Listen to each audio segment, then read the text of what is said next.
What's up? What's up? This is JuJuan Buford, managing partner of JSB Business Solutions Group. And what I want to talk about is the struggle.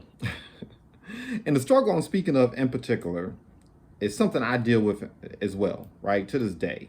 I'm not even going to say occasionally. I still do it on a regular basis. And that's the ideal of balancing staying relevant and creating social media content and being alive and active in the online marketing space. And if you are a fellow entrepreneur listening and you're not a content creator, I mean, you're building a business and you realize the import of having content available and operating in that space, I'm going to assume you feel a lot like me in the sense that I live, breathe, and derive energy from the work that I do, right? And I'm a learner, I'm a doer, I'm an evaluator, and I don't mind sharing. And I love seeing other people level up. I don't believe competition necessarily means tearing other people down. Sometimes, well, not sometimes, I believe all the time, competition should be more about building taller buildings, right? And that's how you win. But I'll admit, because of this challenge, I've come to the point where I understand that I'm not a content creator. There's nothing wrong with that, right? And when I say I'm not a content creator, I mean, I'm not an individual that is in the marketplace being paid simply to attract attention, simply to get eyeballs to take a look at me, right? There are people who do this for a living, right? They just create content and that is their business. That's not me. And if that's not you, hopefully this helps and resonates, right? At the end of the day, I'm an entrepreneur that builds businesses and I'm very much motivated, once again, by the competition, healthy competition. I'm motivated by the game. I'm motivated by curating a business, building a business that actually helps me curate the lifestyle that I want, a life of passion and satisfaction, right? Which ultimately means enough action. In other words, doing the work. I love the work. And I'm going to assume that many of you listening, you love what you do as well. But this content creating thing can sometimes feel overwhelming. It can feel distracting. One of the things that when I think about the work for me and what motivates me, the ideal of building my net worth and creating assets that compensate a passive residual income, for me, that's the game. That's a huge part of the game because I believe that entrepreneurship is empowerment, right? And I want to see other people win at that game. I want to see other people take control of what happens at their kitchen table. So you take control of what happens at their kitchen table. Now you're working because you want to, not because you have to. Now you can really pour your time into doing the things that you're really super passionate. You're not trading your time for dollars anymore. And it makes entrepreneurship even that much more enjoyable.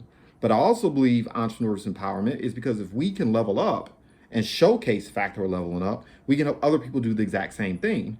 And when you're leveling up and you start to become an employer, where you're employing the neighborhood, your family, your friends, your neighbors. Well, if you're doing that, not only do you control what happens to your kitchen table, but now you control whether or not the lawn gets cut, whether or not the trash gets picked up on time, whether or not the police arrive in 20 minutes or 2 minutes, or they arrive in 2 hours. You control whether or not a liquor store or a rec center ends up showing up on your on the corner of where you live. So for me, entrepreneurship is like tantamount to activism, right? That's what it is. And as an activist in my previous life, and I was a community activist, one of the most important lessons I learned is that you have to show receipts. You got to demonstrate progress. You have to showcase results that you are really making an impact on people's lives if you really want to motivate people, because everyone's favorite topic is what's in it for them, right? I mean, it's just is what it is. So you got to showcase what you're doing is something that's actually benefiting them, but they also have to be able to see themselves in you, right? They got to believe that if you can do it, they can too. And if you're just posting content, it's like, that may work for other people, but it doesn't resonate with me. I can't feel it. I don't see myself creating content all day long. I don't have the equipment, the skills, the knowledge, et cetera, et cetera. There's a different conversation for another time. You don't get good at anything you don't suck at initially, but you get my point, right? So, given the aforementioned, for me personally, I don't spin my wheels trying to create smacking content. I don't spin my wheels trying to find or fabricate stuff to post online. What I've worked for me is I just simply do what I do and I share what I do, and that's pretty much it. So I don't have to create this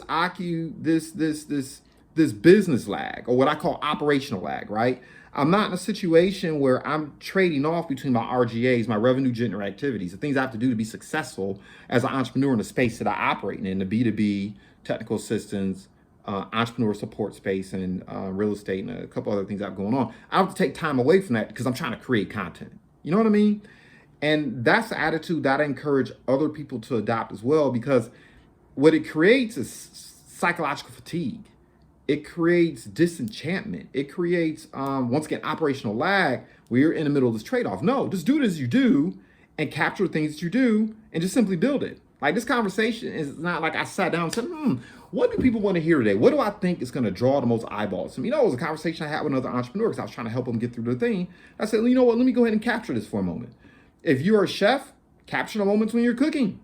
You know, if you are a bicycler, if you're a dancer, you're a yoga instructor, capture those moments, right, in real time. Or have a conversation about an experience you have. If you're a musician or if you're a creative writer, let people into your process. Of course, don't give away the goods, but, you know, let them into your process. Capture those moments, and that way, afterwards, you're not trying to figure out, well, how do I create content to track? No, you just showcase what you do, right? So, as you can tell, I'm not so much interested in going viral. I would accept it, but I know a lot of people go viral and haven't made a dime from going viral. Like, they were just popular from them. I'm not interested in being popular for a second. I'm interested in scheduling appointments. My ideal client, people who are looking for what it is that I do, who can afford what it is that I do, and who are making blink decisions, meaning they're already interested in leveling up. They're already searching. So making an investment, they get that. I got to do that. They're not trying to wait until the car is blowing up, the spark plug's done blown, you know, the muffler dragging on the ground, it's smoking, right? We know those people who don't make blink decisions. They got to wait until their life is going to hell in a handbasket and then they decide to make an investment. No, I'm looking for people who say, like, I'm looking right now, right? And for me, that's more valuable than, quote unquote, being popular or winning popularity contests. Having meaningful conversations that bring value to me, and I can bring value to other people. And that's what's worked for me. So I'd be curious to know, like, what does it mean for you? What are your thoughts on it?